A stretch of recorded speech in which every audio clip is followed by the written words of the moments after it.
বন্ধুর লাশ নিয়ে অ্যাম্বুলেন্সে করে তার গ্রামের বাড়ি যাচ্ছি। সময় কাটানোর জন্য ফোনটা বের করলাম। ঠিক সেই মুহূর্তেই মোবাইলে একটা মেসেজ আসে।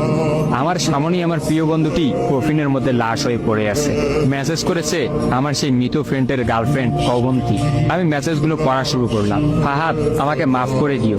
আমি যেই বাবার চোখের দিকে তাকিয়ে কখনো কথা বলতে পারিনি, সেই বাবা যখন অসহায়ের মতো আমার সামনে দুই হাত জোড়ে কান্না শুরু করতে লাগলো, তখন সেই বাবার ভালোবাসার কাছে আমাদের ভালোবাসা হার মেনে গেল। তাই আজ 11 দিন ধরে আমি অন্য মানুষের স্ত্রী। তোমাকে কথা দিয়েছিলাম জীবনের শেষ সময় পর্যন্ত তোমার সঙ্গে থাকবো। আমার সব সময় ভয় হতো যে তুমি আমাকে কষ্ট দেবে, হয়তো আমাকে ছেড়ে অন্য কাউকে বিয়ে করবে। অথচ দেখো, আমি তোমাকে কষ্ট দিলাম, আমি তোমাকে রেখে অন্য পুরুষকে বিয়ে করে ফেললাম। জীবনটা বড়ই অদ্ভুত, তাই না? তোমার কি মনে আছে আমি তোমাকে কাঁদতে কাঁদতে বলতাম আমাকে কখনো ছেড়ে যাবে না? তো তুমি হাসতে হাসতে উত্তর দিতে, আমি তোমাকে কখনো ছেড়ে যাব না, তুমি আমাকে ছেড়ে গেলে যেতে পারো। তখন আমি অনেক রাগ করতাম, কারণ আমি তো তোমাকে পাগলের মতো ভালোবাসতাম। তুমি নেই এরকম কোনো পৃথিবী আমি কল্পনাও করতে পারতাম না। অথচ দেখো, আজ অন্য কেউ হচ্ছে আমার স্বামী। রোজ তার সাথে আমাকে ঘুমাতে হয়, ঘুম থেকে উঠে তার মুখটাই আমাকে দেখতে। মানুষের জীবন এমন কেন যে যাকে চায় যদি তাকে পায়? প্রকৃতির তাতে কি এমন আসে যায়? কেনই বা প্রকৃতি তাদেরকে কাঁদায়? হুট করেই সবকিছু হয়ে গেছিল, তাই আমি ইচ্ছে করেই তোমার সাথে যোগাযোগ বন্ধ করতেই আমার নাম্বারটা বন্ধ করলাম। বিয়ের দিন ভাইয়ের ফোন হাতে নিয়ে আমার ফেসবুক আইডিটাও ডিলিট করে দিলাম। তুমি অনেক কষ্ট পেয়েছো আমি জানি, যার সঙ্গে সারা জীবন কাটাবো ভেবেছিলাম তাকেই শেষমেশ কষ্ট দিলাম। আমার পরিবারের সবাই খুশি, আমার স্বামীটা অনেক ভালো, এখন পর্যন্ত যা ব্যবহার করেছে আমার ভালোই লেগেছে। তবে ভবিষ্যতে কি হবে জানি না। তোমার কি আমার সেই প্রথম দেখা হওয়ার কথা মনে আছে? তবে সেটাই যে প্রথম দেখার, সেটাই যে শেষ দেখা হবে, এটা কখনোই ভাবতে পারি। আসলে মানুষের চিন্তার বাইরে যে কত কিছুই ঘটে, তাই না? সেদিন আমি তোমার সাথে 3 ঘন্টা ছিলাম, কিন্তু সেই 3 ঘন্টায় কেউ কাউকে স্পর্শও করিনি। কিন্তু তুমি যখন আমাকে তোমার রিক্সায় তুলে নিতে তোমার হাতটা বাড়িয়ে দিলে, তখন আমি তোমার হাতটা প্রথম স্পর্শ করেছিলাম। বিশ্বাস করো, সেদিন আমার কিছুতেই তোমার হাতটা ছাড়তে ইচ্ছা করছিল না। তোমার ঘরে আমার জন্য কিনে রাখা শাড়িগুলো নিশ্চয়ই এখনো আছে। আচ্ছা, আমি তো এখন আর তোমার নই, ওই শাড়িগুলোকে আমি পাবো? তোমার তো যখনই কোনো শাড়ি পছন্দ হতো তুমি কিনে রেখে দিতে, আমি বলতাম বিয়ের পর সবগুলো একসঙ্গে নেব।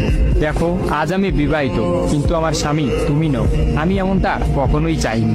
নিজের পছন্দের একটা মেয়েকে বিয়ে করে নিও, তারপরে শাড়িগুলো তাকে দিয়ে দিই। মেয়েরা শাড়ি কতটা পছন্দ করে তা কি তুমি জানো? যদি না জেনে থাকো তাহলে বিয়ের পর তোমার বউকে দিয়ে উপলব্ধি করে নিও। তোমার সাথে আমার অনলাইনে পরিচয়, তাই চিন্তা করেছি কোনোদিনও বেঁচে থাকতে আর অনলাইনে যাব না। আমার নাম্বারটাও বন্ধ করে দিয়েছি। আজকের পর থেকে আমাদের আর কোনোদিন কথা হবে না। তোমার কাছে একটা অনুরোধ, যদি চলার পথে আমাদের কোনোদিন দেখা হয়ে যায় তাহলে প্লিজ তুমি অচেনা হয়ে চলে যেও। নিজের যত্ন নিও আর জীবনটা গুছিয়ে নিও। জীবন তো একটাই, ভালো থেকো। কিন্তু আমি ভালো নেই। চিঠি, তোমার ওই অবন্তী। সবগুলো মেসেজ একত্রে পড়লাম। আমার সামনে চিরনিদ্রায় শুয়ে আছে ফাহাদ। অবন্তী পরপর 5 দিন অনলাইনে আসেনি এবং ফাহাদের সাথে কোনো যোগাযোগ করেনি। তখন এক রাতে অফিস থেকে ফিরে ফাহাদ রাগ করে তার ফোনটা আসার দিয়ে ভেঙে ফেলে। ভাঙা মোবাইল আর ঠিক করা হলো না। ফাহাদ তার সিমটা আমার ফোনে ইনস্টল করে। জরুরি কোনো কল এলেই একমাত্র ফাহাদকে দিতাম। আর ফাহাদ রাগ করে বলল, যতদিন না পর্যন্ত অবন্তী আমাকে SMS করে ততদিন পর্যন্ত আমি আর নতুন ফোন কিনবো না। মোবাইল ভাঙার 2 দিন পরেই ফাহাদের প্রচন্ড জ্বর আসে। একদিনের মধ্যেই ফাহাদকে হাসপাতালের মধ্যে ভর্তি করলাম। ডাক্তার পরীক্ষা নিরীক্ষা করে বলল ফাহাদের ডেঙ্গু জ্বর হয়েছে। তবে চিন্তার কোনো কারণ নেই, ডাক্তারের কথা বিশ্বাস করেছিলাম। কিন্তু ডাক্তার তো সবকিছুর খবর জানেন না। যিনি জানেন তিনি হচ্ছেন সৃষ্টিকর্তা। ফাহাদের হয়তো এই জ্বরকেই মৃত্যুর একটা ওসিলা বানিয়েছিলেন। যেই ডাক্তার বলেছিল চিন্তার কোনো কারণ নেই, আজ সকালে সেই ডাক্তারই ফাহাদকে মৃত ঘোষণা করলো। ফাহাদের আর জানা হলো না অবন্তীর কথা। আমিও অনেক ভেবে সিদ্ধান্ত নিলাম অবন্তীকে আর ফাহাদের মৃত্যুর খবরটা জানাবো না। অবন্তী যদি আর সত্যি অনলাইনে না আসে আর সেই পুরোনো সিমটা ইউজ না করে, তাহলে সে ফাহাদের মৃত্যুর খবর কখনোই জানতে পারবে না। কি বা লাভ এই সত্য সংসার জীবন শুরু করা মেয়েটাকে কষ্ট দিয়ে? অথচ আমি ভাবলাম সে হয়তো ভাববে ফাহাদ অনেক ভালো আছে। কোনো একদিন শাড়ি পরতে গিয়ে হয়তো অবন্তী ফাহাদের কথা চিন্তা করে। সে হয়তো ভাববে ফাহাদের কিনা শাড়িগুলো হয়তো তার স্ত্রী পরে রোজ তার সামনে আসে, কিন্তু ফাহাদের সাদা কাফন পরে কবরে যাওয়ার ঘটনাটা না হয় তার অজানাই থাকে।